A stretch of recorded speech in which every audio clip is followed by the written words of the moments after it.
Run, you stupid bastard! It's going to explode! Munich, 1958. 23 dead, including some of the most talented sportsmen on Earth. We were really big time. Ready for takeoff. You could really not expect to have a better crew flying that Manchester United team. 105, lead 1. The crew had not had the wings de-ice. The pilots know what they're doing, boys. Christ, we're not going to make it. I thought it was dead. Blame for the tragedy would fall on one man. That is one hell of a burden to take on. He was devastated by this. The effort to clear his name would span more than a decade and pit one nation against another in a bitter struggle for the truth behind one of the worst tragedies in the history of sport.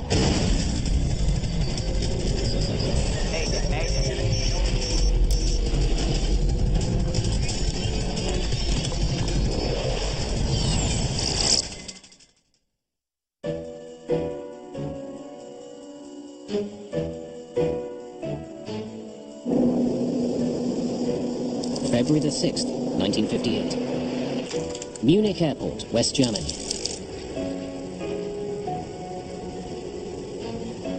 A British pilot prepares to bring home an extraordinary group of passengers. The Manchester United football team. In the 1950s, they are the most famous sportsmen on the planet. Everyone in the huge Wembley crowd, from the Queen to the oldest man, is tense with excitement. Manchester United is probably the most premier team, most famous team this country had ever seen before.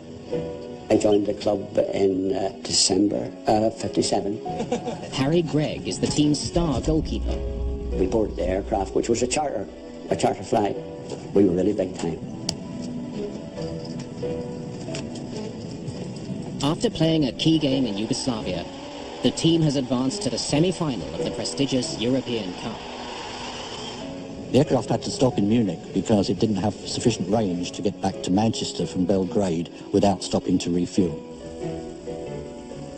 The 21 players and staff are travelling in style. They're aboard a British European Airways Airspeed Ambassador. It's a luxurious twin-engine aircraft, also known as the Elizabethan. The captain is 36-year-old James Thane. He's a former RAF pilot with an impeccable service record. He was quite a remarkable man. He was very upright and honourable, very strong character.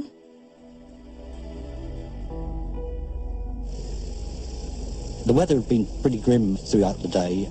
Snowfall in the morning gave way to a rising of temperature to just above freezing. As Captain Thane finishes his pre-flight inspection, the young sportsmen settle in for the journey home.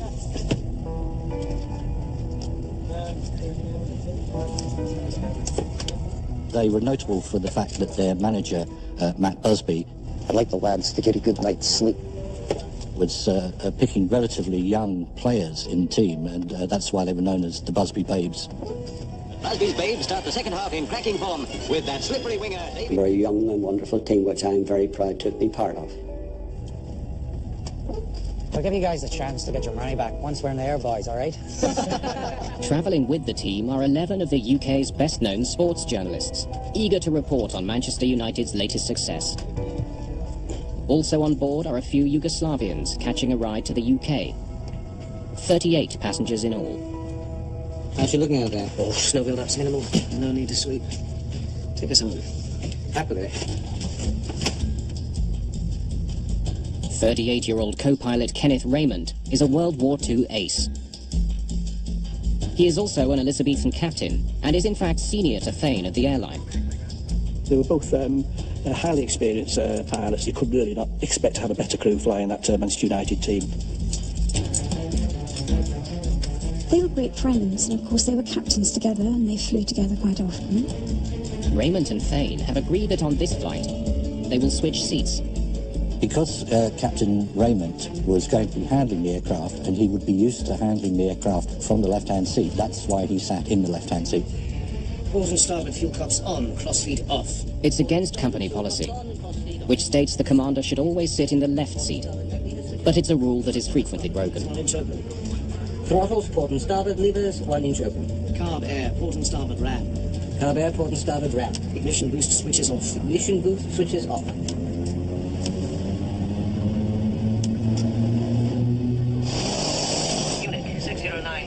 uniform. I am ready to take off. Beeline 609, your clearance expires at 3-1. Time now is 3-0. Cleared for takeoff. Brakes are out.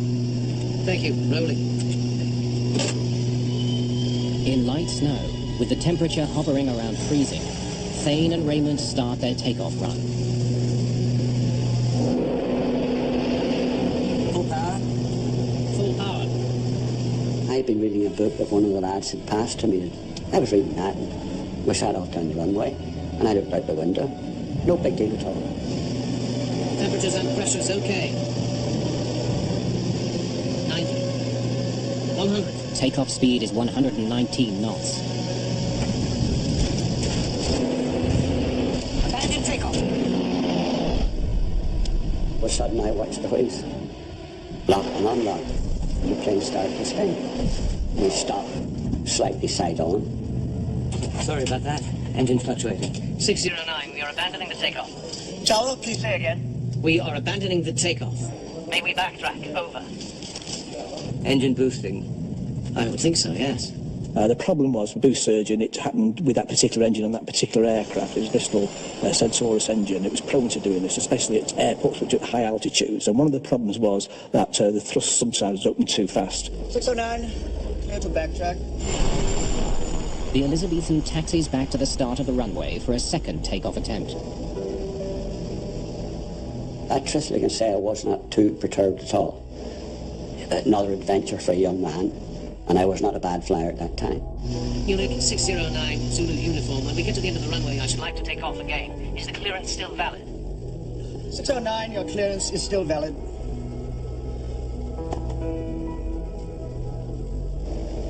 Ladies and gentlemen, we apologize, but we're heading back to try again.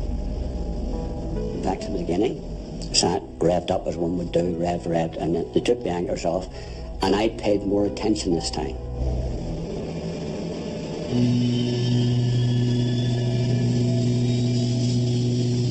Slightly further on the runway, the same thing happened again.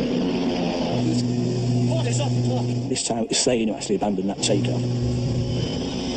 And again, when I thought we were about to lift, I watched the wheels lock and unlock, lock and unlock. Got to stop.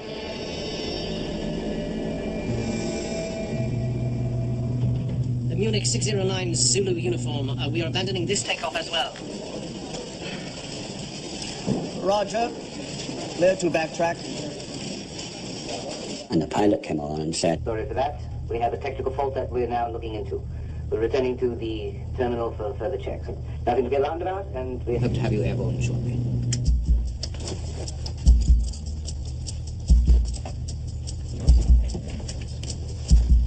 Don't stray too far, boys. we returned to the terminal and everybody would disembark. Bill Black, the station engineer, had seen these two aborted takeoffs and obviously clutched up the steps, put his head through the cockpit and said, well, what's going on? Why haven't you taken off? We've been getting a boost surge in the port engine, up past 60 last time.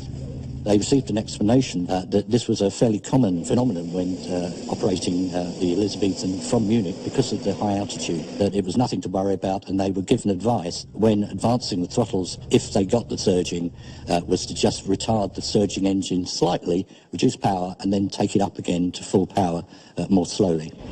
Passengers for BEA 609, please proceed to the tarmac.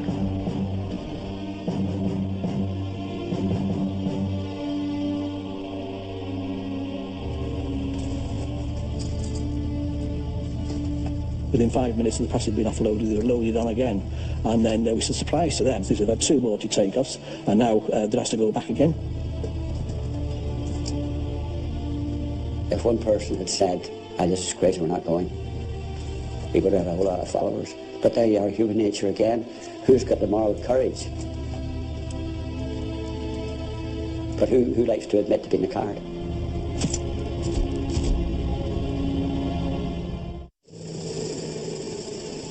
BEA Flight 609 prepares for its third takeoff attempt from Munich Airport. The plane carrying the Manchester United Football Club is drawing attention from inside the terminal. You've got to remember, these are the Busby babes. They're laughing and joking all the time, that sort of thing. But now they're quite quiet. There's a lot of tension there in the air. Little Johnny Berry, he said, we're all going to get frickin' killed here. And Liam Whalen said, well, if it happens, I'm ready. At that point, I opened my tie. Ignition boost switches off. Ignition boost switches off. Wings. Still good. No need to de-ice.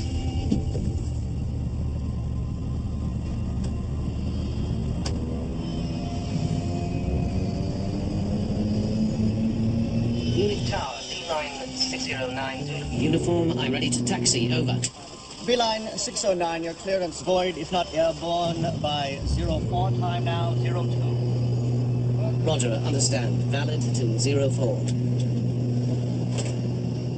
Captain Thane has just 2 minutes before the window for takeoff closes. If this third attempt is not successful, the flight may be cancelled and his famous passengers will be grounded in Munich. Munich 609 Zulu uniform is ready for takeoff. Roger. The runway is more than 1,900 meters long, even with their plan for a gradual acceleration. The Elizabethan should be able to lift off just past 1,200 meters. So for the third time that day, they actually lined up the aircraft with the centre line, got the permission, clearance to take off, and they're away. Full power. Full power. Temperatures and pressures okay. Port surging slightly. He experienced a bit of this engine surging, which he retarded the throttle slightly and then advanced it again. Full power again. Both engines sound an even note, so we're going down the runway now for a takeoff. Hopefully seems okay. The pilots know what they're doing, boys. I thought, there's more people in this plane more frightened than what I am.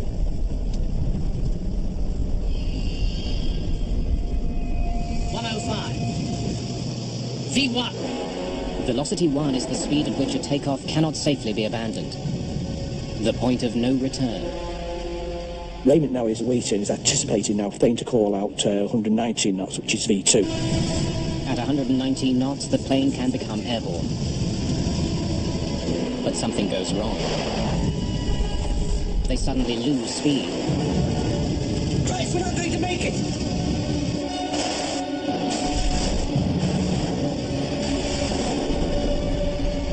There was no screaming, there was no shouting, there was nothing like that at all. Darkness and daylight and sparks and thumps, smacks. You can't describe it.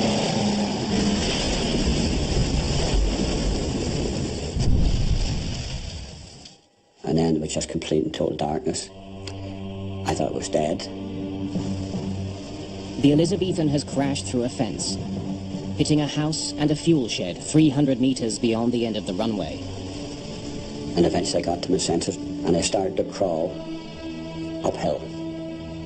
And I got to a hole of what was left of the aircraft. And I honestly thought, I don't want to lie here. And then I heard a shout. Out! Everyone out! Now! It's going to explode! Out! He shouted, run, you stupid bastard, it's going to explode. No, the plane can explode! Come on, go, go, go, go! Run, you stupid bastard, it's me! And I heard a child crying. I shouted, come back. Come back, you bastards, there's people alive in there! And I'm back in through the hole I came out of, and I found the little child.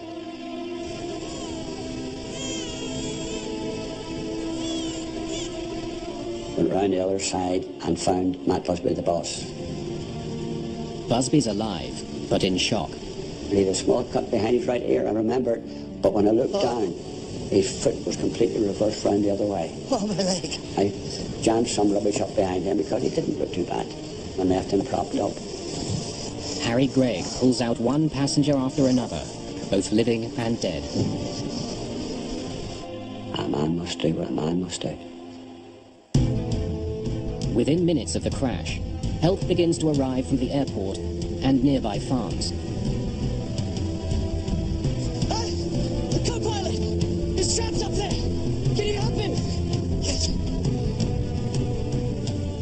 2 German rescuers climb up on the wing and free Kenneth Raymond from the wreckage. He is badly injured. 21 people are dead. 7 are Manchester United players. The head coach, secretary and trainer are also dead. 7 more team members are seriously injured. Manager Matt Busby is in critical condition. Manchester United, one of the world's greatest football teams, is effectively wiped out. What started out as a wonderful thing sadly went wrong.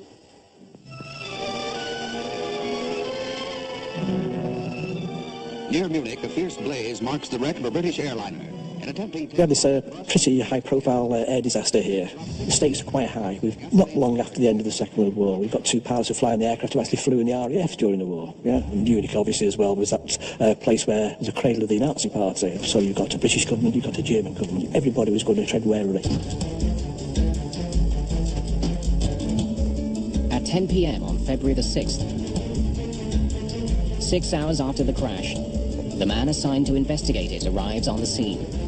Hans Reichel was the West German chief accident investigator. He was quite experienced. He was 57 years of age. He'd flown with the Luftwaffe. He'd flown with Lufthansa, the national airline, so there's no doubt he was actually a qualified pilot. This was the first major international accident that he had had to deal with. In his role as air crash investigator, Steve Moss is re-examining the evidence from a 21st century perspective. He certainly seems to have arrived at Munich rather under-equipped, Kann ich bitte ein bisschen Licht haben? to the extent that he had to borrow a news crew's lighting equipment to commence his examination. Can I have some light here, please? Of course, uppermost in his mind was the possibility of ice on the wings, so he went looking for that, and sure enough, he found it. The wrecked aircraft was covered by a layer of snow about 8 centimeters thick. This could be brushed aside with the hand without difficulty.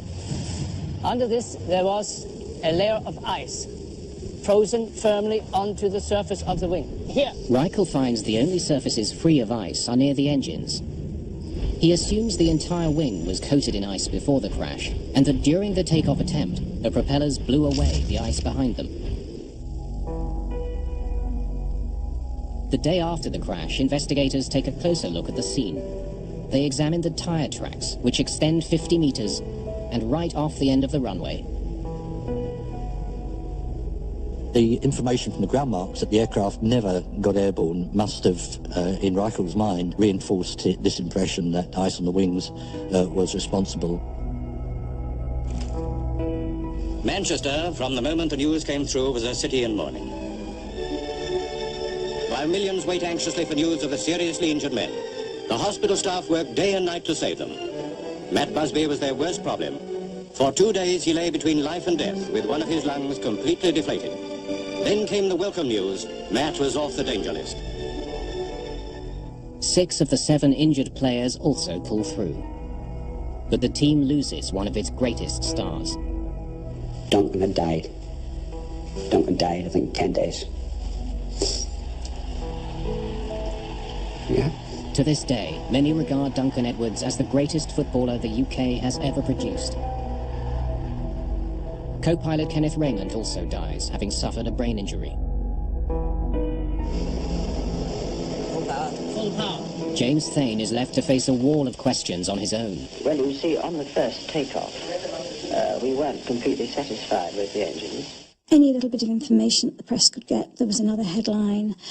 It was relentless. So it must have been very difficult for him. 2 days after the crash, Reichel interviews Thane. After the accident, we established that the starboard wing had a layer of rough ice on it.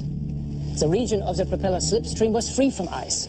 When I walked out of the aircraft on the first attempt, I could see the snow thawing on the wings and count the ribs of the aircraft. What would you say was the cause of the accident? My personal feeling is that there must have been a large quantity of snow built up at the end of the runway. Why were you sitting in the right-hand seat?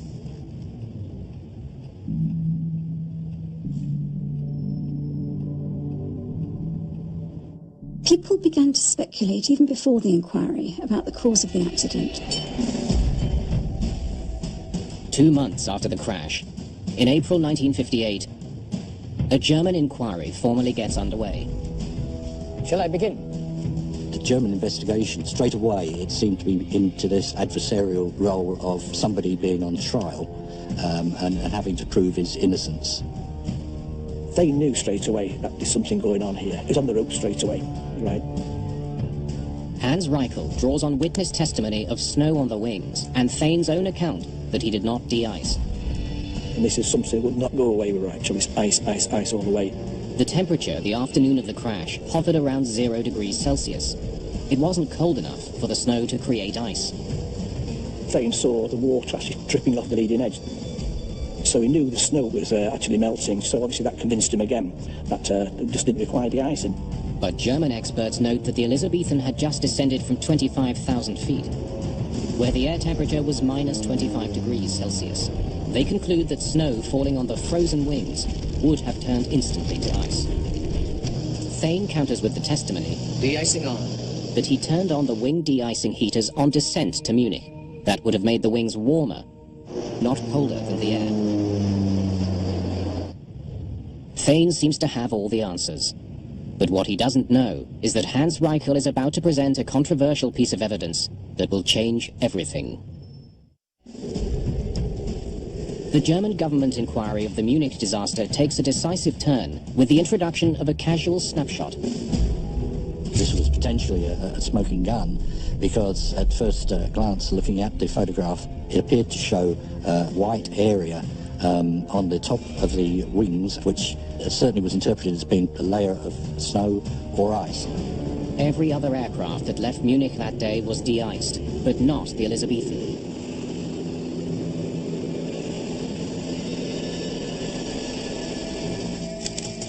For investigator Hans Reichel, the crew's failure to de-ice is the leading cause of the accident. Apart from this icing, I could find nothing which might have been a cause for the accident or to have contributed to it. As for the house at the end of the runway, clearly it was an issue because the aircraft struck it. The impact and explosion did make the accident more deadly. But German authorities find that according to regulations, the house was a proper distance from the airport. Finally, investigators consider whether the engine boosting problem was a possible cause. Port is off the clock. The theory is quickly dismissed. The boost issue had nothing to do with the accident. One of the engines was actually carrying a crude form of flight recorder, which indicated that during the run, the engines were certainly delivering enough power to get the aircraft airborne. Während des knapp zweistündigen Aufenthalts in München. In March 1959, a year after the tragedy of Munich, the German government releases its official report. It lays full blame for the accident at the feet of Captain James Thane. Ice. Ice on the wings, which they say was there before the accident. Simple. The German investigation also suggests that by agreeing to switch seats, Captain Thane may have created confusion over which pilot was in charge. And they said Captain Thane, he's the one responsible for the deaths of 23 people and the decimating the Manchester United football team. That is one hell of a burden to take on. I think in terms of the press, obviously they like to have somebody that they can pin something on, and to that extent they saw him as a little bit of a villain. He was definitely badly treated. He was made the scapegoat. A year after the crash, James Thane's reputation is in tatters. The former RAF officer and accomplished commercial pilot is now a full-time farmer. The disaster at Munich haunts him constantly.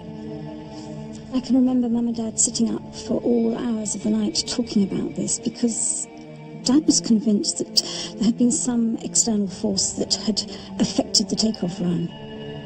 Thane is certain that ice on the wings did not cause the crash. He decides to launch his own investigation. Dad was a man of great integrity and fortitude, and he was determined that he would make sure that he found the cause of the accident. But in 1959, there are almost no forensic tools at his disposal. For a start, of course, an aircraft of that size would have the benefit of a flight data recorder, a black box flight recorder, and a cockpit voice recorder. And if we could have that information from the 1958 Munich accident, there would be absolutely no doubt about the cause. V1. The plane reached 117 knots, but then slowed dramatically. Ice on the wings can't explain that sudden loss of speed. But something else can. Something Thane sees as the real cause of the crash. Slush on the runway. So imagine you're driving on a dry road during the winter and you suddenly enter an area of slush. Canadian aviation expert Terry Townsend specializes in the study of runway contamination. Immediately you're going to notice resistance on the vehicle from the slush, and same thing happens on the aircraft. Thane believes other planes didn't have slush problems that day because they took off on the first two-thirds of the runway. Since the Elizabethan accelerated more slowly to compensate for the boost pressure problem, it rolled further into the unused part of the runway with deep slush. It takes more power to overcome that slush. Thane learns that 9 years earlier, a Trans-Canada Airlines plane failed to take off on a slushy Vancouver runway. They did some research and found that as little as 5 centimetres of slush could really adversely affect the aircraft's ability to reach takeoff speed. The Canadian government issued a letter of warning to all airlines. Do not attempt takeoff in more than 5 centimetres of slush. It was sent to BEA, but for some reason best known to themselves, they did not take any action on it and filed it away for future reference. The German investigators have dismissed slush as a possible cause, insisting it was ice on the wings. But through his research, Captain Thane uncovers a shocking omission. We quite fortuitously came across a witness who had made an inspection of the wreckage immediately after the accident. Karl-Heinz Seffer was among the first at the scene, climbing up on the wing to help pull co-pilot Kenneth Raymond from the wreckage. He was later interviewed by investigators. Ich kletterte über den rechten Flügel hinunter. Mir fiel kein Eis am Rumpf oder am Flügel auf. Ich trug Gummistiefel. Da war kein Eis, sonst wäre ich ausgerutscht. But when this report was read out to the first German commission, only part of it was read out. That part which included the evidence that he couldn't find any ice was left out. All this was set up, it was all stage managed, you know, if Thane was going to be made a scapegoat, it was going to be ice on the wing, it wasn't going to be runway contamination. That's in spite of eyewitness accounts from the air traffic controllers, which also supported the slush theory. Beeline 609, your clearance expires at 3-1, time now is 3. The most crucial eyewitnesses saw the aircraft start the takeoff run as normal. About halfway down the runway, they saw the nose lift, which would be standard procedure. But then, unusually, they saw it go back down onto the runway, which of course should not happen. This crucial eyewitness evidence was also omitted at the inquiry. It's quite notable that the air traffic controllers that were called as witnesses were the trainee ones, and that the qualified ones weren't called. The only person to testify about slush on the runway was the Munich airport manager. He said he inspected the runway and found the slush was less than a centimetre deep. Slush can be difficult to measure because it can vary significantly in height across the runway. The slush can be 1 centimetre high in one place and it can be 10 centimetres high in another. So a number of samples have to be taken in order to get a reasonable average. Also in question is Reichel's conclusion about ice on the wings. That it must have been there before takeoff, since the only areas without ice were behind the propellers where it blew off. A scientific challenge to this view comes from a most unlikely source. Captain Thane's wife, Ruby. She was a remarkable lady, being one of the first women to get a first-class honours degree from Bristol in chemistry, physics and maths. A trained chemist, Ruby Thane points to the massive amount of fire-extinguishing chemicals sprayed on the burning wreckage. She thought about this very carefully, and she obtained a sample of fire extinguisher powder, which turned out to be sodium bicarbonate, which is common baking powder. So she would go out and sprinkle it on the metal car, thinking it might simulate an aircraft wing, and found that if that mixed with snow and water, that this solution would freeze at a lower temperature than that was recorded at Munich that night. Firemen trained their hoses mainly on the engines. Ruby's experiment could explain why ice did not accumulate in those areas, but did build up on the rest of the wing in the hours after the crash. With new eyewitness testimony and compelling scientific evidence, another side of the story begins to emerge. If it's ice on the wings, it's the captain's fault. He is to blame. V1. Of course, if it's slush on the runway, then really it's the airport to blame.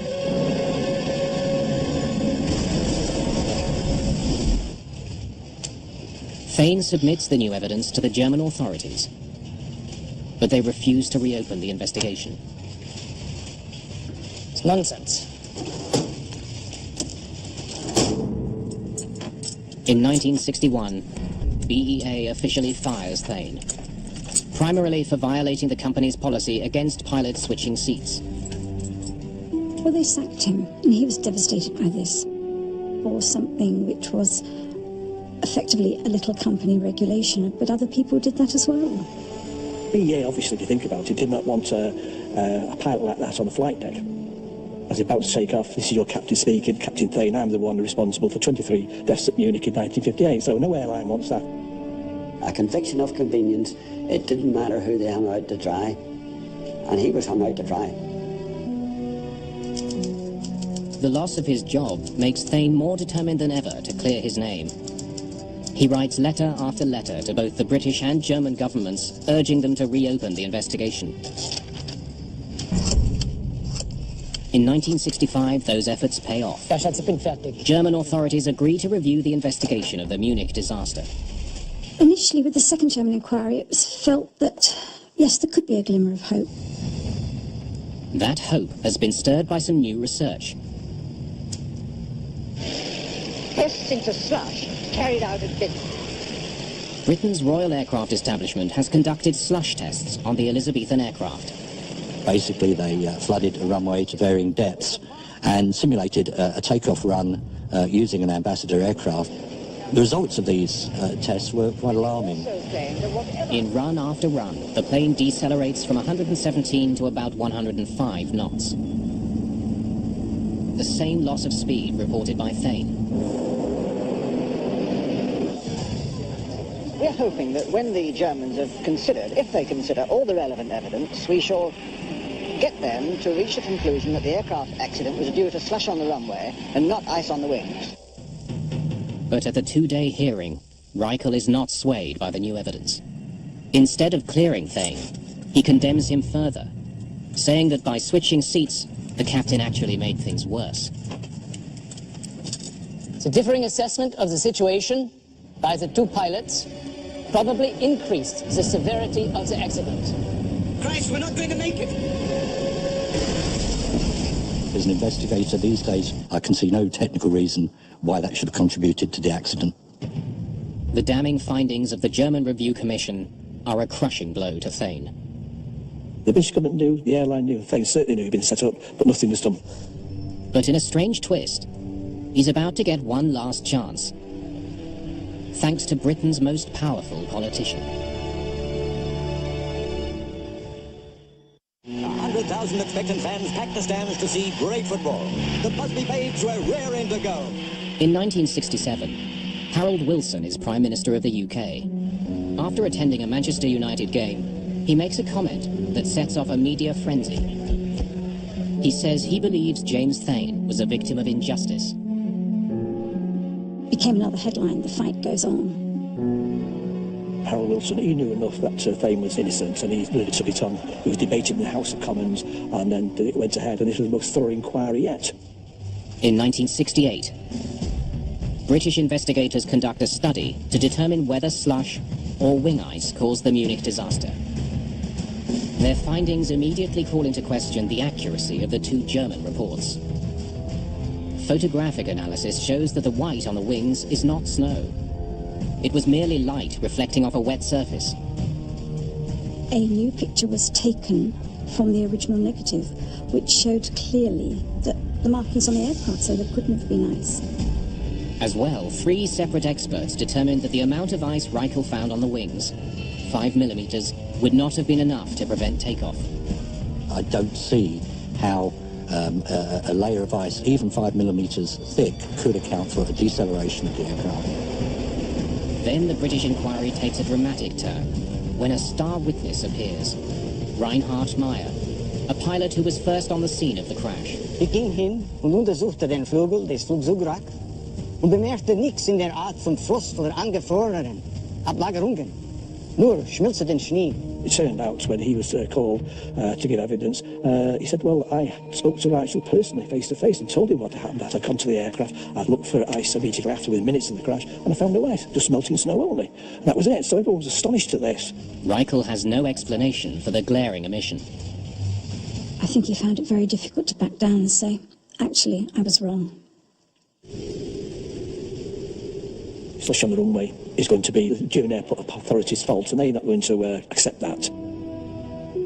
In March 1969, good news, 11 years after the crash, finally, the British government formally clears James Thane. Well, of course, my family are very pleased indeed. Well, he knew that obviously this was the right findings, and he was very pleased and happy because in this country he'd been exonerated.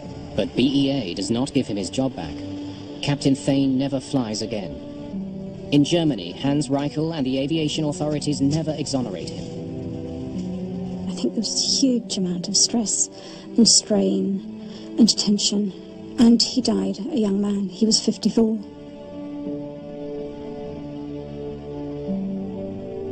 At Munich, there were 23 victims, and Captain Thane was the 24th.